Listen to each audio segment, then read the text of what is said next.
Hello and welcome to Hank Games Without Hank. My name is John Green, manager of the 15th place AFC Wimbledon, right behind Wolverhampton Wanderers. Today we're taking on Watford. This is awkward because it's my friend Craig's team. He's a huge supporter of Watford, and I feel bad about the fact that I'm about to absolutely destroy them, particularly since I just bought their best player, Houdini, away from them.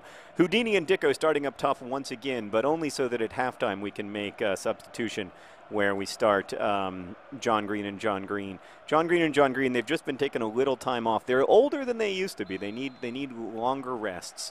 So Yabamba's back in today's game. I think we're starting a pretty strong squad, but time will tell. It's been very, very difficult for the Wimbly Womblys, obviously, in the championship at world-class skill level. But I still believe, I've always believed, and I always will, Yabamba's struggling a little bit. He's a 53 skill level. He's not made for this kind of stuff. But I'll tell you what, he's got the heart of a lion. He's got an absolute lion heart. There's no other way to say it. Okay. What? Corner kick my butt. That's a terrible call. Today I'm talking about, speaking of things that make me curse, today we're talking about Cursive. Huh? Anybody? Cursive? This is a suggested topic that I liked. Oh, get there, Seb Brown. All right. Everything worked out better than expected. Should we teach cursive in schools? And if so, and if not, what should we teach instead? Well, this just happens to be one of my areas of expertise because I cannot write in cursive, and let me tell you how much it has affected my life. What is the opposite of a lot? At no point in my life has it been even inconvenient to me that I cannot write in cursive. Now, I did learn to write cursive, but I forgot because things that aren't useful or interesting, you forget. And cursive is not useful. It's just not useful. It's just not important. Meredith's counter-argument, we were discussing this immediately before recording, Meredith's counter-argument was that, what about signatures? Well, we'll figure something out. Surely we don't need to devote a large portion of second grade to teaching signatures. Surely that's something that one can just pick up later in life. Meanwhile, we aren't learning computer programming. What? Why don't we learn computer programming in second grade? Computer programming is amazing. It's awesome. Computers are our friends or enemies. We won't know for sure until we'll never be able to master them if we don't learn about them. And then soon they will master us. And they'll be like, oh, I'm sorry, you were busy learning cursive while I was, becoming the Terminator or whatever. I'm not very good at computers. Can they become the Terminator? I hope not. Oh, look at K. St. Luce. K. St. Luce, the patron saint of lost crosses! Oh, he tried to find Dicko, but it didn't work out. Like so much effort in this world. That was a great run from K. St. Luce, but was it for nothing? It was. It was for nothing. Oh, he's trying to run back now, and he's just so tired, and he's like, I can't believe that was all for naught. But it was K. St. Luce, and I'm going to ask you to do it again and again and again, because that's just the nature of life. You run and you run and you run, and only occasionally does it result in goals. Yabamba. He's not going to cross. Nope, he's smarter than that. He's going to nice pass into the box. I got tackled. It doesn't count as a foul because I never get fouled in this game, and it came to nothing. Yeah, I just do not see the point of cursive. And I do really think that we need to spend much more time learning about computers when we're in elementary school because they're awesome, and also because it will foster a love of computing and programming in our nation's youth, which I think will be much more helpful than fostering a love of cursive, which, by the way, you will never foster. There's no purpose. Anyway, I just think that it is really outmoded. Do people even learn cursive in school anymore, Meredith? Surely they don't.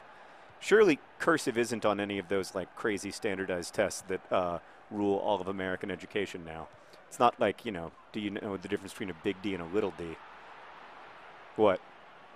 Context is everything. Kids who learn cursive score better on reading and spelling tests. Are you at like a website called cursiveapologists.com? Time Magazine says that, well, I bet they would score even better if they were learning about computing. Also, so cursive helps you learn reading and fine motor skills. Well, first off, video games can help you learn fine motor skills. We should put our kids We should teach our kids nothing but video games. We should have them playing FIFA from a very young age, because how else are we going to compete with the world at FIFA? Have you played some of these kids who are from Brazil at FIFA? They're like 10 years old on the internet, and they're way better than I am. It's because I didn't learn FIFA as a child. We need better FIFA teaching skills, fine motor skills. My kids have no other way of getting fine motor skills in the 21st century. Oh, God, other than learning cursive. What a fantastic tackle that was. And out to Yabamba. Yabamba, oh, he had him. He had Dicko. And he was like, Dicko! But no, it was halftime. It's going to be a great over-the-top pass to Dicko. We've had a difficult half of football, but it's 0-0. We're still within striking distance of what feels like it will be our first win in forever. I mean, Deeney's still in relatively good health. I'm just going to keep him in for a little bit longer before I bring in the secret attack team of Ball John Green, another John Green. That's a nice pass. Ain't nothing wrong with that. I don't like this stadium, by the way. No offense, Craig. Okay. Yeah, are there any other counter-arguments for cursive, Meredith, or can we just settle this, that cursive is dumb and it shouldn't be taught in schools? It's a good teaching aid for kids with dyslexia. Well, that is important. And look, I think that it's important to spend lots of time with the language. And, like, I think the reason for a lot of this stuff is because cursive is that. Like, it's a way to spend time with the alphabet and with language. But I still don't buy the argument that we need cursive specifically. I just don't buy it, despite all of that. I can't help but think, I mean, again, there's something that we could be teaching in lieu of cursive that I think would do a lot of the stuff that cursive does without us having to learn cursive. Which, again, Meredith, do you remember? I mean, can you write in cursive? I've never seen you do it. Huh? Lowercase cursive? Yeah. Like, if you ask me to write an uppercase cursive letter other than J and G, nothing. And if you ask me to write J and G properly, I don't think I can do it. Like, I think, you know, I just barely remember. All right, so Dicko and Deeney are coming off for John Green and John Green. They're teammates in life and in love. I don't like to start one without starting the other. Okay, and then we're also going to bring on the Golden Child. This is a game that's just crying out for the hard work and commitment of the tiny 11-year-old prepubescent Golden Child, in whom through whom all things are possible. 3 substitutions all at once, just like the pros do. That's right. You don't get to play anymore, Frankenstein. You're a good-looking guy, but you're getting older.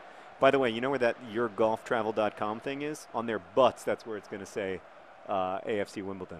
I mean, DFTBA Records or whatever. Who's sponsoring them again? I don't know. It's exciting, though. Thank you for watching these videos and watching the stupid ads so that we have enough money to be on the shorts of AFC Wimbledon. I appreciate it. When my dad wrote that check, because, of course, my dad runs our business, he was like, are you sure that you want to do this? And I was like, I promised every dollar to AFC Wimbledon. Anyway, cursive is dumb, and I hate it, despite whatever Time Magazine and all of the experts say.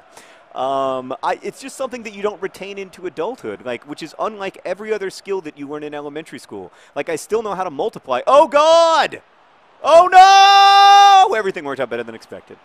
You know, I still know how to, I still know how to, like, add and subtract and read. I just think that, like, the skills of cursive surely can be learned a different way. And I know that I've offended a lot of cursive-loving people in this video, and I apologize to them, but this is you know, you've got to have a place of passion. And for me, it's the importance of teaching computing to children and frick cursive. Yes, since you're asking, I did get an F in cursive, but that has nothing to do with my opinion. This is completely objective. Speaking of completely objective, we are objectively losing this game since we brought on Ball John Green, another John Green. I don't want to say it's their fault, but it is definitely happening. There we go. There we go. That's a nice pass. Oh, the patron saint of lost crosses looking for John Green, the man he loves. No. It's because they're not in love. If that had been other John Green, it wouldn't have even been close. It would have been a goal. Oh, that's a good tackle. That is not a foul. Good Lord. What do you say? That don't continue to tackle brilliantly? Look at that. That guy was like all ball. Buxton. I keep forgetting that Buxton is on our team now. He's pretty good statistically, and he made a great tackle there despite being completely wronged by the referee, as we so often are in this this game. I mean, imagine if we just taught our children FIFA in elementary school. Just pause and think about it with me. Think how good they would be at FIFA if they just played FIFA 3 or 4 hours a day during school time. Pass to your husband. No! Clearly I wanted you to pass to your husband, not to the keeper. I would have rather had you just shoot from there. Good Lord. This is a little frustrating. We're just... I still feel like this game is winnable, even though we definitely haven't won so far. It just feels winnable to me. Sometimes you get that feeling once you're a really good FIFA player like me. You just feel the ones that are how they're going to go. And we've got like 5 minutes here for my feeling to come to fruition. That would have been a really good time to pass to John Green instead of running into the corner like a doofus. Yes. Well, at least we'll know that if we lose, it's because I didn't play FIFA enough as a child. Oh, boy. This is not working out the way that I had hoped. 87th minute. I really thought those 2 substitutions would just make magic happen, and it hasn't. Get back there, Ball John. Oh, Ball John Green with a heavy first touch. Uncharacteristic. That's all I can say. It's not the man we know and love. He just hasn't been there. He hasn't been there for us the way that we've come to it. What again with the unbelievably heavy first touch? Ball John Green, it's like, who are you today? At least you made a little bit of a tackle there. Oh my God, are we gonna lose? Are we gonna lose in the last second? Anything but this? Oh, I can't even see the field. Can't see through the shadows. It's scary. I feel frightened and afraid and alone, and we lost! No! No! No! Oh! This would never, ever have happened in a world that teaches FIFA instead of Cursive. A world in which kids have great fine motor skills. The fine motor skills that I frankly lack. I learned Cursive, Meredith. How do you explain my play with the not being able to push the buttons correctly? Ah! Best time squatting in shame. Best wishes. Sorry.